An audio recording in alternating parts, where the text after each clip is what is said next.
Georgie, what are you looking for out of your fight with Henry Corrales? What am I looking out of my fight with Henry Corrales? Yeah, That's like where do you see yourself with a victory in this division? I mean, it's a very competitive division. We've seen a lot of the same things, but I mean, you'll have if you beat Henry Corrales, you'll have won three of your last four. Where do you think that would put you in that division per se?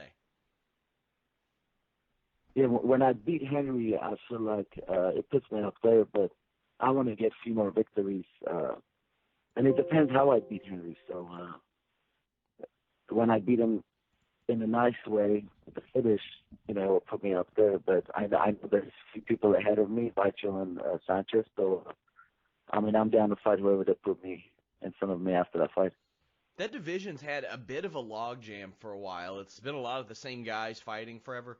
Are you excited to kind of see some new blood at the top of it? New blood at the top of it. I mean, unless I'm on the top, I mean, I don't want nobody else. But once I'm on the top, I mean, they could crawl to the top, and we'll see who's coming out. But I mean, the new blood that you're talking about is Aaron Pico, and I said this in my interview. I think the kid is has a bright future. What do you think of a possible rematch down the line with Emmanuel Sanchez? I mean, you all went to a decision. It was a majority decision. What would you think of that? I mean, he seems like he's pretty permanent there in this Bellator featherweight division. Yeah, I mean, I want to get that rematch. I would like to get that rematch. Uh, and if that happens, I'll be really happy. If it doesn't happen, I'm not really care. But if they give me that rematch, I'll be really excited because I feel like that fight was kind of controversial. So would like to fight him again. Do you see your future at 145 pounds? I mean, there are a lot of efforts to maybe eliminate weight cutting. Like, what kind of a cut do you face, and do you see your future at 145? It seems like you've been there forever. You know what? I tell myself after every fight, I want to go up to 55. But making the cut easy, and if he starts getting harder, of course I'll go up to 155.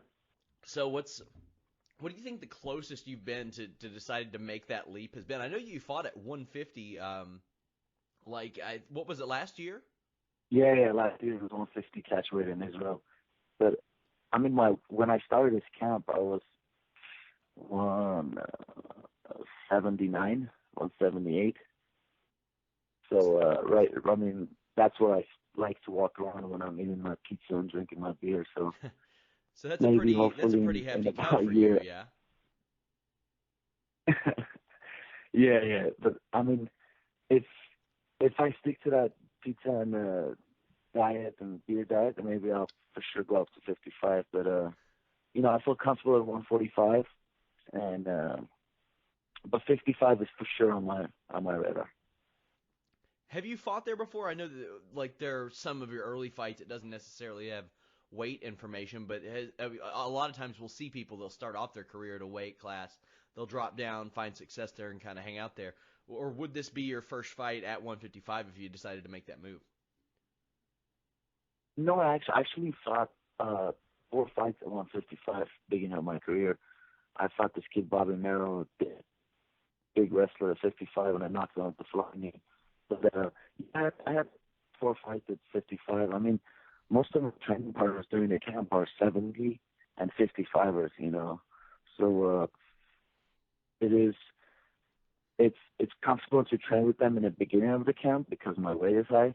But once my weight starts going down, like I kind of feel their weight and their strength. So it just managing the weight. Like if I want to stay 55, then I should just walk on 180. So I mean, I wouldn't have a problem going up to 180 or 85. I've seen those numbers a lot in my career. So And I know you fought in California a lot, and their athletic commission is doing a thing where they'll like recommend that a fighter jump up a division if they don't meet certain criterias. What do you think of that? Like, do you think that's a fair thing for a commission to be doing, or what do you take out of that?